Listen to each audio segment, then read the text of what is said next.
இன்னைக்கான டாப் சம்பவங்கள் என்னன்னு பார்ப்போமா? அதுல ஃபர்ஸ்ட் முதலமைச்சர் விஜய் சார் சென்னை எழும்பூர்ல இருக்கிற குழந்தைகள் மற்றும் மகப்பேறு ஹாஸ்பிட்டலுக்கு திடீர்னு ஆய்வுக்கு போயிருக்காரு. நேத்து ஒரு அம்மா அந்த ஹாஸ்பிட்டல்ல நிர்வாகம் சரியில்லை, சுத்தமா இல்ல, காசு வாங்குறாங்க அப்படின்னு சொல்லி வீடியோ போட்டிருந்தாங்க. அது மட்டும் இல்ல, அதுக்கு உடனடியா நடவடிக்கை எடுக்க சொல்லி முதலமைச்சர் விஜய் சாருக்கு கோரிக்கை வச்சிருந்தாங்க.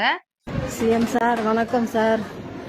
இது சென்னை எக்மோர் ஹாஸ்பிட்டலு, பிரசவ ஹாஸ்பிட்டலு. இங்கே நிர்வாகமே சரியில்லை ஐயா, ரொம்ப ஒஸ்துவாக இருக்குது. நாங்கள் ரொம்ப வறுமை போட்டு உள்ளவங்களாம் வரோம். எங்ககிட்ட எல்லாத்துக்குமே காசு வாங்குறாங்க. எங்களுக்கு கொடுக்க வர உணவு எங்களுக்கு சேர மாட்டேங்குது. சுத்தமே குறைஞ்சி போச்சு. அந்த வீடியோ எப்படியோ முதலமைச்சர் விஜய் சாரோட பார்வைக்கு போயிருக்கு. அதனால அவர் இன்னைக்கு உடனடியா அந்த ஹாஸ்பிட்டலுக்கு சர்ப்ரைஸா ஆய்வுக்கு போயிருக்காரு. அங்க இருக்கிற மக்களை நேரடியா பார்த்து அவங்களோட கோரிக்கைகள் என்ன, அவங்களுக்கு என்னென்ன ஃபெசிலிட்டிஸ் வேணும் அப்படின்னு சொல்லி கேட்டு தெரிஞ்சுக்கிட்டு அதை உடனடியா சரி பண்ணணும்னு சொல்லி உத்தரவும் போட்டிருக்காரு முதலமைச்சர் விஜய் சார். அவர் பிறந்த ஹாஸ்பிட்டலுக்கு ஒரு முதலமைச்சரா போயிருக்காரு. ஒருத்தரோட வளர்ச்சினா அது இப்படி இருக்கணும்.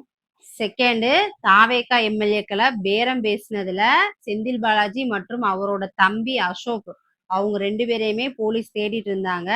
அவங்க இப்ப வரைக்கும் தலைமறைவா தான் இருக்கிறாங்க. தலைமறைவா இருந்துட்டே முன்ஜாமீனுக்காக மனு போட்டிருந்தாங்க. அந்த மனுவை விசாரிச்ச சென்னை உயர்நீதிமன்றம் அவங்கள டெய்லியும் காலையிலயும் ஈவினிங்கும் போலீஸ் ஸ்டேஷன்ல சைன் பண்ணணும் அப்படின்னு சொல்லி ஒரு நிபந்தனையோட அவங்களுக்கு ஜாமீன் கொடுத்துருக்காங்க. தேர்டு, கிட்னி திருட்டு கேஸ்ல சம்பந்தப்பட்ட காலேஜஸ் அண்ட் டாக்டர்ஸ் அவங்க மேலெல்லாம் வழக்கு போட்டிருக்காங்க. இதுல நிறைய பெரிய புள்ளிகள்லாம் மாட்டுவாங்கன்னு நினைக்கிறேன். நீங்க இதுல யார் மாட்டுவாங்கன்னு நினைக்கிறீங்கன்னு சொல்லி கீழே கமெண்ட்ல சொல்லுங்க. ஒரு விஷயம் இந்த சந்தர்ப்பத்தில் சொல்லிக்கிறேன். அந்த கிட்னி திருட்டு ரேக்க அந்த சம்பந்தமா ஒரு அப்டேட் என்னன்னா, இந்த சம்பந்தப்பட்ட கல்லூரிகள் மற்றும் அந்த டாக்டர் மேல நம்ம கேஸ் ஃபைல் பண்ணியாச்சு.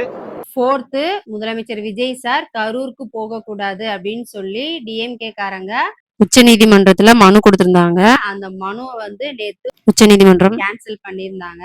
இன்னைக்கு என்டிகே காரங்க கரூர் சம்பவத்துல உயிரிழந்த 41 பேரோட குடும்பங்களுக்கு முதலமைச்சர் விஜய் சார் கவர்மெண்ட் ஜாப்னு சொல்லியிருந்தத கேன்சல் பண்ண சொல்லி மதுரை அமர்வு நீதிமன்றத்துல அவசர வழக்கா போட்டிருந்தாங்க.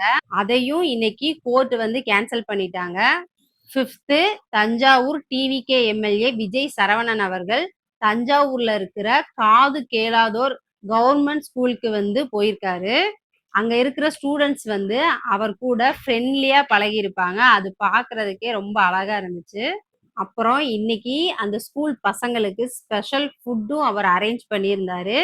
அப்புறம் அந்த ஸ்கூலுக்கு தேவையான அனைத்து அடிப்படை வசதிகளையும் அவர் செஞ்சு தரேன்னு சொல்லியிருக்காரு.